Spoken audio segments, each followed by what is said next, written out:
بسم اللہ الرحمن الرحیم۔ زرارہ ابن عیون کی زرارہ ابن عیون کہتے ہیں کہ مجھے طلب کیا امام نے اور ساتھ میں کچھ نام لیے، ان سب کو بھی لے کر آؤ، حمران ابن عیون کو لے کر آؤ، ابو بصیر کو لے کر آؤ، جمال صفان کو لے کر آؤ، صفان جمال کو لے کر آؤ، ان سب کو 7-8 نام لکھے ہوئے ہیں، بہرحال جو میرے ذہن میں تھے وہ میں نے آپ کو بتا دیے، 7-8 نام کہ ان کو لے کر آؤ، ان کو بلاؤ۔ بلایا گیا۔ جب یہ سب جمع ہوئے، گھر کے خاص حصے میں تابوت رکھا ہوا ہے، کہا کہ اس کو کھولو، تابوت کے چہرے سے کپڑا ہٹاؤ، کپڑا ہٹاؤ۔ کون ہے یہ؟ کہا آپ کا بیٹا اسماعیل، دیکھو زندہ ہے یا مر گیا؟ سب نے تصدیق کی، ایک ایک کر کے آتے رہے، مر گیا۔ اور یہ آپ جانتے ہیں سب سے بڑے بیٹے تھے نا اسماعیل امین لقب تھا ان کا۔ اسماعیل سب سے بڑے بیٹے تھے چھٹے امام کے، اور امام بہت محبت کرتے تھے، ہر جگہ ساتھ رہتے تھے۔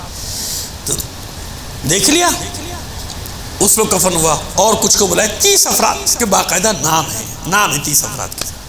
اب وہ ناموں میں وقت میں یاد کرتا رہوں گا، دیر ہوتی جائے گی۔ میں نے آپ کو بڑے بڑے نام جو بڑے بڑے تھے، زرارہ ابن عیون، ابی بصیر موجود ہے وہاں پہ، حمران موجود ہیں، جمال موجود ہیں، ایک اور بہت بڑا نام ہے جو اس وقت میرے ذہن سے نکل رہا ہے۔ بہرحال یہ سب کے سب وہاں موجود ہیں، امام کی بارگاہ میں موجود ہیں۔ اور ابان ابن تغلب، یہ نام میرے ذہن سے رہ گیا تھا، ابان ابن تغلب، یہ بھی موجود ہیں۔ ان سب کو جب کفنا دیا، پھر کہا ہٹاؤ کفن، ہٹاؤ چہرے سے، ہٹاؤ زندہ ہے کہ مر گیا؟ اچھا، سب حیران کہ بار بار امام چہرہ کیوں دکھاتے؟ پہلے پوچھا کون ہے یہ؟ آپ کا بیٹا اسماعیل، کہ زندہ ہے کہ مر گیا؟ مر گیا حضور، اس کو کفن ہو گیا۔ ایک ایک کو تصدیق کرو۔ اچھا، سب پریشان ہیں کہ آخر یہ فعل کیوں انجام دے رہے ہیں محضور؟ بار بار بلا رہے ہیں، دیکھو یہاں تک کہ قبرستان پہنچے، تدفین سے پہلے پھر جمع کیا سب کو، چہرے سے کپڑا ہٹاؤ، کون ہے؟ آپ کا بیٹا اسماعیل۔ اللہ گواہ رہے نا، ان سب کی موجودگی میں اپنے بیٹوں کو دفنا رہا ہوں، اسماعیل کو لحد میں اتار دیا۔ پھر کہا چہرے سے کپڑا ہٹاؤ۔ پھر چوتھی بار پوچھے کون ہے بتاؤ؟ آپ کا بیٹا زندہ ہے یا مر گیا؟ مر گیا، دفن کر رہا ہوں، پروردگار گواہ رہے نا۔ تو لوگوں نے پوچھا، ظاہر پوچھنے کی بات ہے نا کہ مولا یہ بار بار، یہ کبھی یہ پہلی بار ہوا نا واقعہ، کبھی سے پہلے دیکھا نہیں، یہ ہوا کیا؟ کہا کہ اس کی وجہ سے ایک گروہ گمراہ ہو جائے گا۔ کیا ہو جائے گا؟ گمراہی کی طرف چلا جائے گا اور تہمتیں باندھے گا اور نیا فرقہ بن جاؤ، پتہ نہیں کیا۔ پھر امام نے تفصیل سے بتایا کہ گواہ رہنا۔ تو کہا کہ اس کے بعد یاد رکھنا میرے بعد یہ حق اس کے ساتھ ہے اور یہ حق کے ساتھ ہے۔ جناب امام موسیٰ کاظم علیہ السلام کا ہاتھ پکڑ کے فرمایا،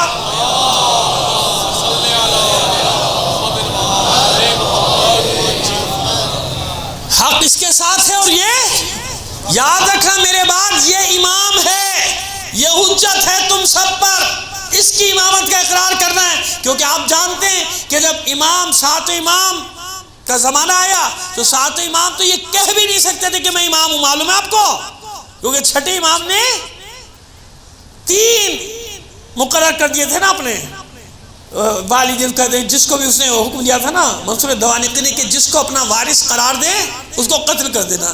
تو چھٹے امام نے 3 وارث قرار دیے تھے۔ کتنے وارث قرار دیے تھے؟ 3، اور پہلا نام اسے خود منصور کا رکھ دیا تھا، میرے جو والی ہوں گے، وارث ہوں گے، والد پہلا نام منصور دوانی، ان کا بھی پہلا نام تو تیرے ہی ہے، چھوڑو پھر میرا نام ہے تو مجھے کہا۔ تو یہ کیا تھا؟ حکمت عملی تھی امام کی۔ امام نے بتا دیا تھا کہ اس کے بعد کیا ہوگا۔ اس کے بعد آپ نے دیکھا نا کہ پھر وہ فرقے خیر، ہمارے سب برادریاں ہیں، سارے اس فرقے شامل ہیں۔ میں کسی کے کوئی خدا نہ کرے برا بھلا تو نہیں کہہ رہا ہوں، لیکن بات کر رہا ہوں کہ وہ اسماعیلیہ پھر وہاں سے پورا ایک فرقہ بنتا چلا گیا، کیونکہ ان کو لوگ کھڑے ہو گئے کہ نہیں انہیں فتنہ کرنا ہوتا، انہیں آئے فتنے سے غرض، انہیں فتنہ نہیں کرنا ہے۔ تو ان کا نہیں، کیونکہ سب سے بڑا بیٹا امام ہوتا ہے، چاہے امام کی زندگی میں امام کی نہ مانتے ہوں، لیکن جب فتنہ کرنے کا موقع آ جائے تو آپ کو سب سے آگے نظر آئے گا۔ نماز نہیں پڑھے گا، سب سے زیادہ جھگڑا نماز پہ کرتا نظر آئے گا آپ کو۔ کتنوں کو تو میں نے پکڑا اور میں نے کہا بھائی جو تیری مرضی وہی پڑھ لے، پڑھ تو لے، بحث کیوں کر رہا ہے، لڑ کیوں رہا ہے؟ وہ بھی تو نہیں پڑھ رہا جس میں تو بحث کر رہا ہے، پھر بھی لڑے جا رہا ہے خواہ مخواہ میں۔ وہ زیادہ وہ لڑے گا جو عملی انجام نہیں دے رہا ہے۔ صلوات بھیجیے محمد آل محمد پر۔ خدا کے بندو، تو ایسے ہی ہوتا تھا کہ جو اس وقت نہیں ہے وہ زیادہ ہنگامہ آرائی کر رہے ہیں کہ زیادہ ہوگا، بھیا وہی پڑھ لے جا، بھائی تو پڑھ تو لے، بھائی پڑھ لے جا جو تیری مرضی۔ وہ پڑھنا وہ بھی نہیں ہے، خالی جھگڑا کرنا ہے، یعنی ایک فتنہ کھڑا کرنا ہے، ہنگامہ آرائی کرنی ہے، لوگوں کو تقسیم کرنا ہے، بانٹنا۔ تو وہ اب آپ کی سمجھ میں آ گیا کہ ائمہ طاہرین کے زمانے میں بھی تھا قدریہ اور پتہ نہیں کیا کیا کیا کیا مرجع، کتنے فرقے بن گئے تھے سارے برو۔ پھر بعد میں وہ اسماعیلی برو، بوری، پھر یہ دروز جو ہے نا، یہ بھی انہی میں سے ایک شاخ نکلی ہے، دروزی۔ ابھی یہ زیدیہ، یہ جو حوثی، لیکن اللہ نے، آپ نے دیکھا آپ نے کیسا ان کو پلٹایا ہے واپس حق کی طرف۔ اور ایسے 2-3 فرقوں کے میں نام نہیں لینا چاہتا، اطمینان رکھیے وہ سب پلٹ کر آنے والے ہیں، سب پلٹ کر آنے والے ہیں۔ کل شیء یرجع الی اصلہ، جہاں بھی حقیقی محبت ہے نا اہل بیت کی، تو یہ ہے عربی کلام کا محاورہ بہت مشہور ہے، کل شیء یرجع الی اصلہ، ہر شے اپنی اصل کی طرف پلٹ جاتی ہے۔ جہاں بھی دل میں حقیقی محبت ہے نا محمد و آل محمد کی، کہیں کا بھی فرقہ ہو، دیکھ لینا امام کی آمد سے پہلے اور کچھ امام کے آتے ہی سب ایک ہو جائے۔ اللہم صل۔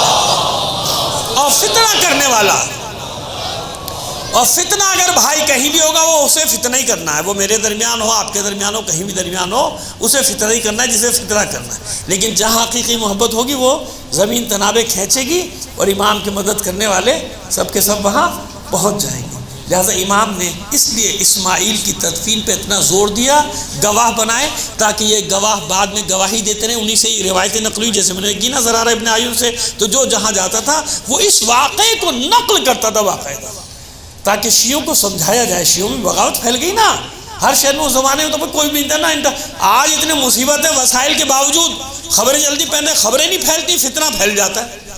خبروں کی جگہ کیا ہوتا ہے؟ فتنہ پھیل رہا ہے۔ تو اب اس زمانے میں تو کچھ بھی نہیں تھا بھائی، لہذا جاتے تھے اس لیے 30-40 گواہ بنا کے جاؤ، پھیل جاؤ، سب جگہ بتاؤ، جو واقعہ اپنی آنکھوں سے دیکھا وہ بتاؤ۔ تو وہ جا کے بتاتے تھے تو شیعہ سنبھلتے تھے پھر کہ بھائی امام نے ہم سے کہا، ورنہ سب کے تو ہاں بھائی بات ہی کہ بڑا ہوتا ہے امام، لہذا بڑا تھا امام۔ اب وہ جب انتقال کرے گا تو کیا ہوگا؟ اب اس کا بیٹا بنے گا، لہذا محمد بن اسماعیل کو انہی نے اپنا، گمراہوں نے امام بنا لیا۔ پھر وہیں سے پھر وہ سلسلہ چلا آگے، وہ فاطمی نے مصر تک پہنچا، اس پہ کراچی میں ہمیں یاد ہے ہم نے پورا ایک اشرا پڑھا تھا تاریخ فاطمی نے مصر، جس کا میں نے مثال بھی آپ کو دی تھی، آج پھر پتہ نہیں یاد ہی دیا کہیں اور مثال بھی دیتا چلوں آپ کو، کہ جب میں وہ اشرا پڑھ رہا تھا تاریخ فاطمی نے مصر، تو ایک اعتراض آیا کہ یہ فلاں فلاں فلاں کتاب سے پڑھ رہے ہیں۔ آیا میں حیران ہو گیا، میں نے کہا اللہ کے بندے، تاریخ کتاب سے ہی پڑھی جاتی ہے یا اپنی طرف سے بنائی جاتی ہے؟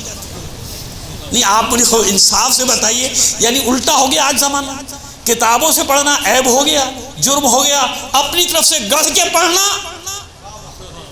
تو خدا کے بندے تو خود کہہ رہا ہے کہ فلاں فلاں کتابوں سے پڑھ رہا ہوں، تو اس کا تو صحیح پڑھ رہا ہوں نا، کتابوں کے حوالے دے کے پڑھ رہا ہوں، میں خود حوالے دے رہا ہوں کتابوں کے، تو یہ عیب ہو گیا۔ اور تاریخ جیسا مضمون اپنے طرف سے تجزیہ تو کر سکتا ہے، واقعے کو کیسے اپنے پاس سے نقل کرے گا؟ واقعے لانے کے لیے تو کتاب سے کوئی تو تاریخ پڑھے گا، جبھی تو بتائے گا کیا تھے فاطمی نے مصر۔ تو وہ بڑے عجیب تماشا ہوا میرے ساتھ، میں نے کہا بھائی اب مجھے بتا دو کہ میں تاریخ پڑھوں تو کہاں سے لے کر آؤں بغیر کتابوں کے؟ وہ تو کتابوں میں ملے گی، اسی لیے میں آپ کو مختلف کتابوں کے حوالے دیتا رہتا ہوں۔